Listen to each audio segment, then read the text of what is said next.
sports banter ay nakapanayam natin si Miss Drolly Claraval, President ng Masters and Seniors Athletics Association of the Philippines. Balikan natin ang usapan kaugnay sa ilang update sa mga sports events na pwedeng salihan ng mga veteranong atleta. Panoorin natin ito.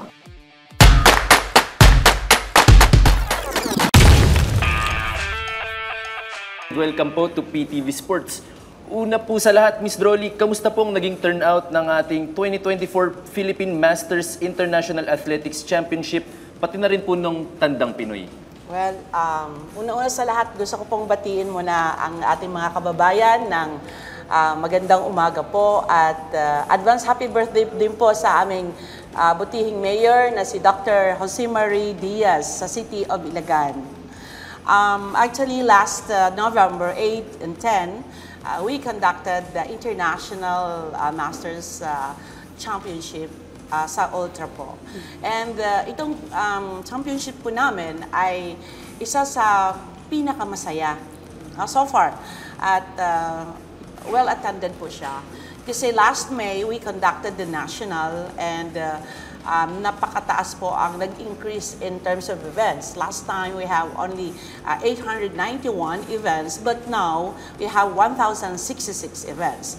So, because of course, the help of our friends and media to disseminate the information and to announce to people in the Philippines to participate for this event. So, masayang-masaya na kami dahil madami pa pong sumali sa ating mga kababayan. And we have a lot of special story of our participants kasi meron yung 7 times na daw na stroke, bumalik sa field, mayroong mga cancer patients na sobra silang, palagi ako yun na, ma'am, cancer patient po ako, survivor, ngayon nandito ako uli, masaya po ako.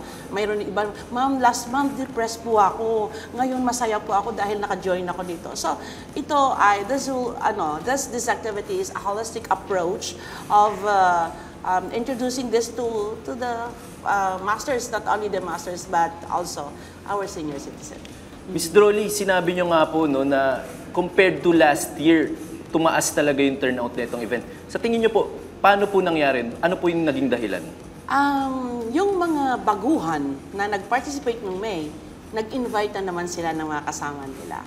At yung mga siyempre, malaking tulong ang media, no? Kasi palagi po nating ina-announce na, and then, of course, yung mga iba kasi, ngayon lang sila sumali. They're not an athlete before, pero ngayong tumanda na sila. Actually, yung iba sa kanila, 60 years old, 65 years old nag-start.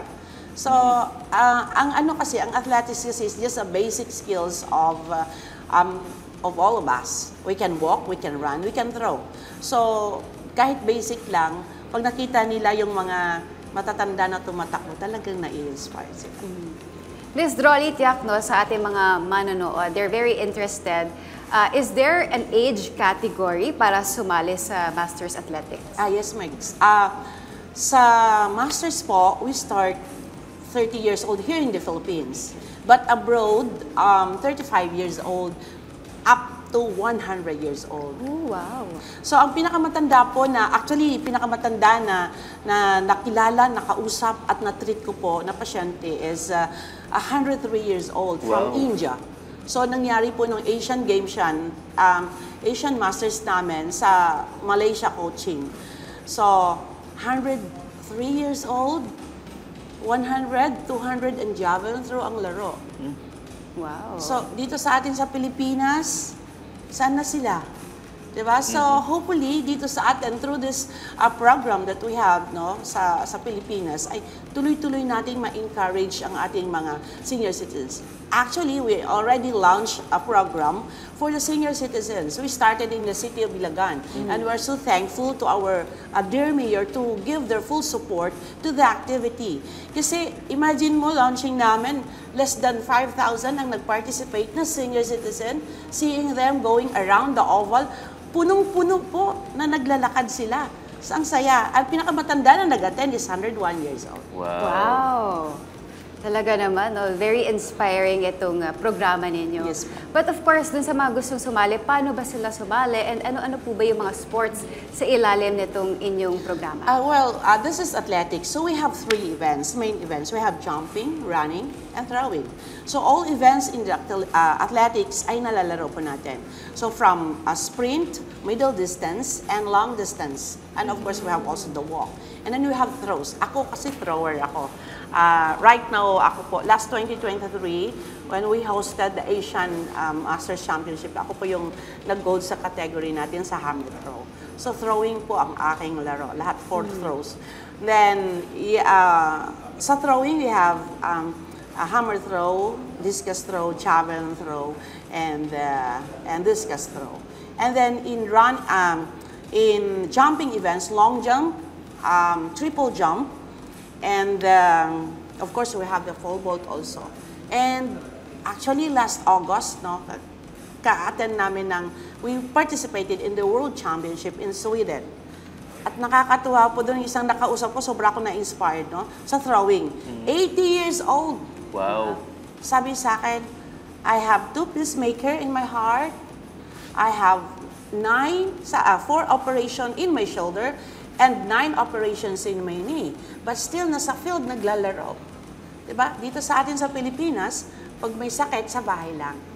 So, kailangan, ma-encourage natin ang bawat isa because this is the natural way of healing people. Miss Drolly, so sinasabi niyo po na dito sa atin sa Pilipinas, siguro kailangan nating basagin yung notion na kapag meron kang mga ganitong karamdaman, hindi ka na dapat sumabak sa mga physical activities. Tama po ba? Yes. Yes. Actually, isa pang nag-push sa akin to inspire the young people, I mean the senior citizen. In China, we have Rugao, China, no? Mayroong city doon na tinatawag na City of Longevity. So that is in Rugao. Bakit City of Longevity? Kasi there are 300 plus centennial people na nandoon. Wow. At isang nakita ko, naglalakad siya, nagtatrabaho siya. Tinanong namin ilang taon. 91 years old, nagtatrabaho pa. Sabi ko, ang lakas-lakas niya. Diba? So sana dito sa Pilipinas, tuloy-tuloy pa rin tayo. Ito yung definition na age is but a number. Yes. No Tama. limits, right? Tama. Yeah. Pero Ms. Drolly, no, idagdag ko lang, how important are these events or programs for our senior citizens? And not just our senior citizens, pero dun sa mga taong gusto lang talagang sumali sa mga ganitong programa. Alam niyo, sa ngayon, open na yung, iba-iba na yung may triathlon na tayo. So, but ang pinakamaraming sumasali talaga sa fun run, doon pa lang, sali-sali ka lang sa fun run.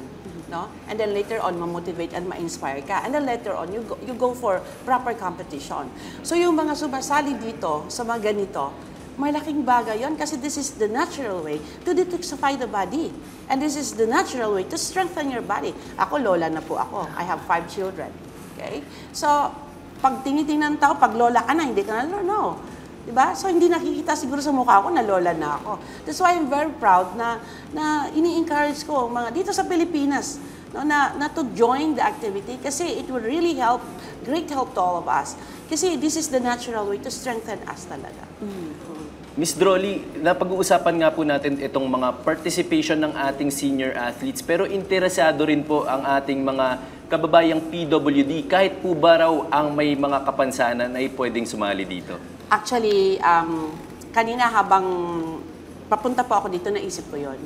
Actually, nung last lang, mayroong nagsumali, no, mayroong disability, kamay naman lang. But mayroong pa. Pero we will consider that to create a national master group for Paralympics. Nice. Okay, sa track events. Pero another area naman kasi. Another group kasi ang hahawak nun. But definitely, we are looking forward sa Yes. sa pagsali ng PWD. Yes, correct. Malaking boost sa ating mga PWD. Yes po. We will consider that. Moving forward po, Miss Drolly, ano pa po yung mga events na pwede nating asahan na paparating? Okay. So this coming March, no, next year, so katatapos lang po ng event namin. So we're going to have the indoor championship in Florida.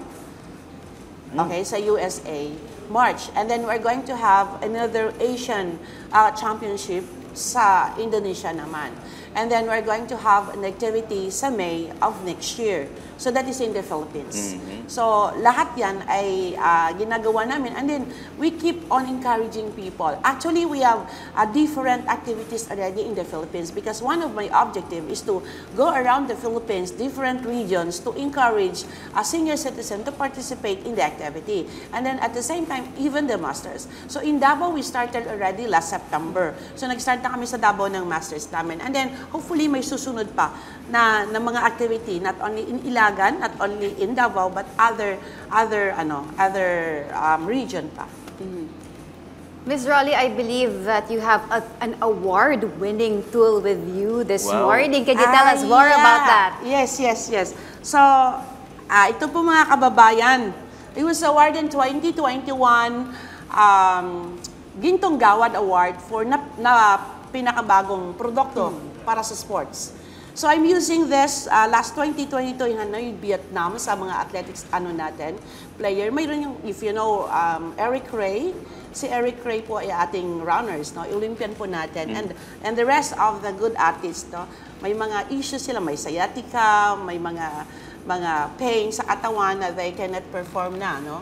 So through this tool, no, ay nakatulong ng malaki. That's why that was 2022, 2023 it was awarded as Pag-asa National Awardee because of this, the impact of this. So we utilize this in our city Ilagan. Our mayor, former mayor, Dr. Ma'am Moods, no, Honorable Moods Diaz, siya po ay physical therapist. And inipon niya lahat mga PT namin sa city namin, in-sponsor nila to learn the technique of this. Kasi this is, you know, they call it amazing blade because 3 to 5 glides lang sa katawan, it will release right away the fascia, no, adhesion. So, ito po yung ginagamit ko sa clinic. Lahat na tool na ginagamit ko sa clinic ay patented po and it's supported by the Department of Science and Technology. And right now, actually, ongoing ako na request ng UP Diliman Taekwondo team to be their sports therapist in Rizal Memorial. From here, bumalik pa ako doon, mabaya. Congratulations, Ma'am Rolly. Pero paano nga po ba ito gamitin? Na-curious lang ako. The shape, no? Actually, we call it the instrument soft tissue mobilization, no? In the general term niya. But this is, we call it, the patent name is handheld massage tool. Kasi sometimes, no, we have a lot of gadgets sa bahay na may baterya, kailangan ng kuryente. Ito wala. You can bring this anywhere. And the shapes ay nag-fit sa buong katawan from the smallest to the biggest muscles. And you will only know that if I'm going to tell you the technique. Pwede po ba? Yeah, mamaya. I can demonstration. Yeah. Ito try ko sa inyo after the program. Alright po, alright. Alam mo, partner, no, this is such a good program because dito natin makikita na very inclusive na ang ating sports right now. This is a good avenue for our senior citizen na ipakita ang kanilang galing sa sports. Tama ka dyan, partner. And yun nga, katulad ng sinabi ni Miss Drolly na hindi hadlang yung mga karamdaman, no, na para mag-participate ka sa physical activities. Kasi nga, like Miss Drolly said, yun nga yung natural way of healing the body. With that, Ms. Rolly, maraming salamat sa pag-unlak sa aming panayam ngayong umaga. We really learned a lot. Tama po. Thank you so much. Huwag kayong BBTO teammates dahil magbabalik pa ang PTV Sports.